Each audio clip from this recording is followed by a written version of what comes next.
இறக்கி வைக்கவில்லை. கூர்மையான ஆணி என்று புறக்கணிக்கவில்லை. பாரமான சிலுவை என்று இறக்கி வைக்கவில்லை. கூர்மையான ஆணி என்று புறக்கணிக்கவில்லை. என்னை யோசித்தீரே, என்னை நேசித்தீரே, எனக்காக ஜீவன் தந்தீரே. என்னை யோசித்தீரே, என்னை நேசித்தீரே, எனக்காக ஜீவன் தந்தீரே. தடுமாறும் கால்களை கண்டே கண்கள் குளமாகி போனதையா. தடுமாறும் கால்களை கண்டே கண்கள் குளமாகி போனதையா.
இந்த சத்தத்தை கேட்டுக்கொண்டிருக்கிற அன்பு தேவனுடைய பிள்ளைகளே, இந்த பவனியை பார்க்கும்போது உங்களுக்கு எப்படி தோன்றுகிறது?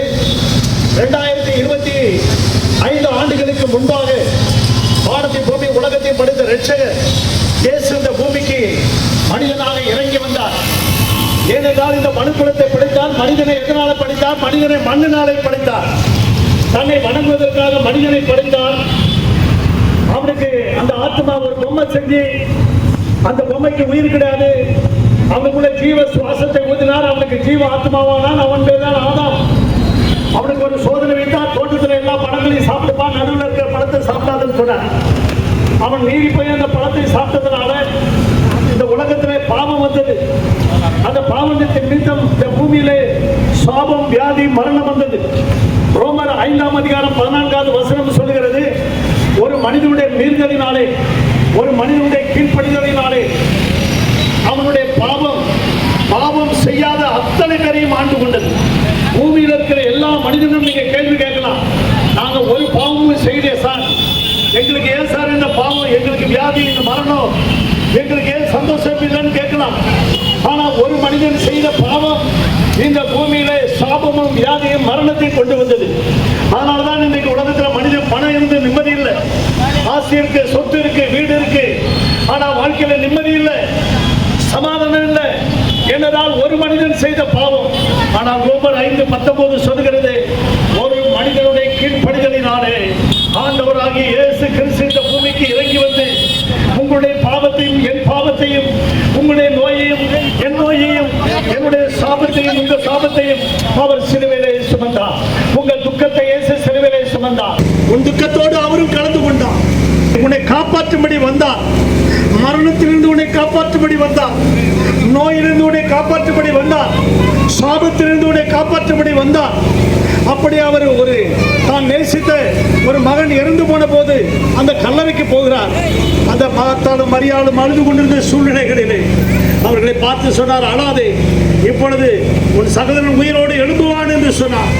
ஆண்டவரே, அது நாருமே பரவாயில்ல, அந்த சரீரம் நாறினால் கூட பரவாயில்ல, அந்த நாறி போன சரீரத்தை தான் உயிரோடு எழுப்புவேன் என்று சொன்ன தேவன், அவர் மரித்து உயிரோடு எழும்பினவர் ஆண்டவராகிய இயேசு கிறிஸ்து. அந்த கல்லறைக்கு போய் லாசருவே வெளியே வா என்று சொன்னபோது மரித்தவன் உயிரோடு எழும்பி வந்தான். இன்றைக்கு பாவத்தினாலே மரித்து போய் கிடக்கிறாயா? ஒருவேளை நீ துக்கத்தினாலே மரித்து போய் கிடக்கிறாயா? ஒருவேளை சாபத்தினாலே உன் குடும்பத்திலே மரித்த நிலைமையிலே காணப்படுகிறாயா? இந்த மரித்து போன நிலைமையெல்லாம் கர்ப்பம் மரித்து போய் விட்டதா? உன் சரீரம் மரித்து போய் விட்டதா? இனி டாக்டர் உனக்கு குழந்தை பிறக்காது என்று சொல்லியிருக்காங்களா? கவலைப்படாத. வருத்தப்பட்டு பாரம் சுமக்கிறவர்களே, நீங்கள் எல்லோரும் என்னிடத்திலே வாருங்கள், நான் உங்களுக்கு இளைப்பாறுதல் தருவேன். உங்கள் கவலைகள் எல்லாம் அவர் மேல் இறக்கி வைத்து விடுங்கள். ஏனென்றால் அவர் உங்களை விசாரிக்கிறவர் ஆனபடியினால் உங்கள் கவலைகள் எல்லாம் அவர் மேல் இறக்கி வைத்து விடுங்கள். உங்க கவலை சரீரத்தை ஒடுக்கிவிடும். அன்பு தேவனுடைய பிள்ளைகளே, மனிதன் செய்த பாவத்தினால்தான் எல்லாவற்றையும் இழந்து போயிருக்கிறான். இழந்து போனதை தேடி, இழந்து போனதை ரட்சிக்க இந்த உலகத்துக்கு கடவுள் மனிதனாய் இறங்கி வந்தவர். உன் சாபத்திலிருந்து, நோயிலிருந்து, உன் கவலையிலிருந்து உன்னை விடுதலையாக்க இயேசு கிறிஸ்து இன்றைக்கு இந்த சிலுவையை சுமந்து கொண்டு போன காட்சியை இப்பொழுது நீங்கள் பார்த்துக் கொண்டிருக்கிறீர்கள். அன்பு தேவனுடைய பிள்ளைகளே, இந்த சத்தத்தை கேட்டுக் கொண்டிருக்க அன்பு தேவனுடைய பிள்ளைகளே, அன்பு சகோதரனே, அன்பு சகோதரனே, உனக்கு நிம்மதி வேண்டுமா? உனக்கு சமாதானம் வேண்டுமா? இன்னைக்கு பணம் கொடுத்து நாம கட்டில வாங்குறோம், ஆனா தூக்கத்தை வாங்க முடியல. பணம் கொடுத்து மாத்திரை வாங்குறோம், ஆனா சுகத்தை வாங்க முடியல. இயேசு நிரந்தரமான சுகம், இயேசு நிரந்தரமான நிம்மதி, இயேசு நிரந்தரமான சந்தோஷத்தையும் சமாதானத்தையும் அவர் உங்களுக்கு கொடுக்க அவர் வல்லவராய் இருக்கிறார். இயேசு கிறிஸ்துவின் இரத்தம் சகல பாவங்களை நீக்கி நம்மை சுத்திகரிக்கும்.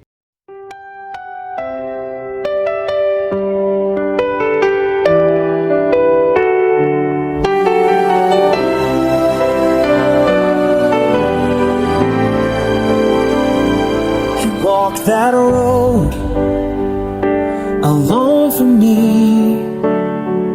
thorns on his head.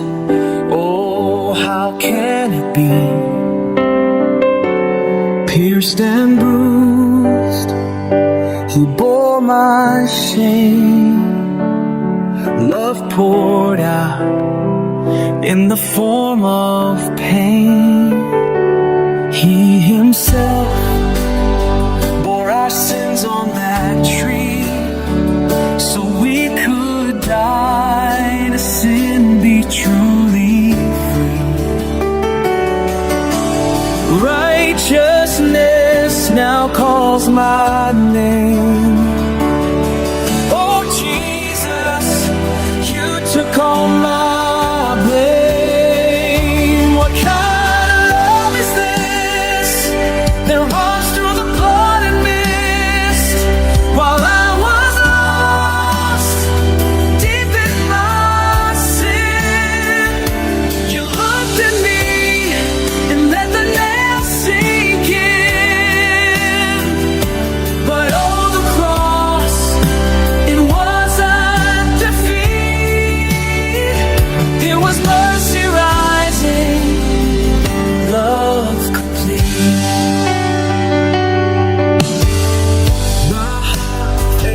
My heart declares you love me still while unaware.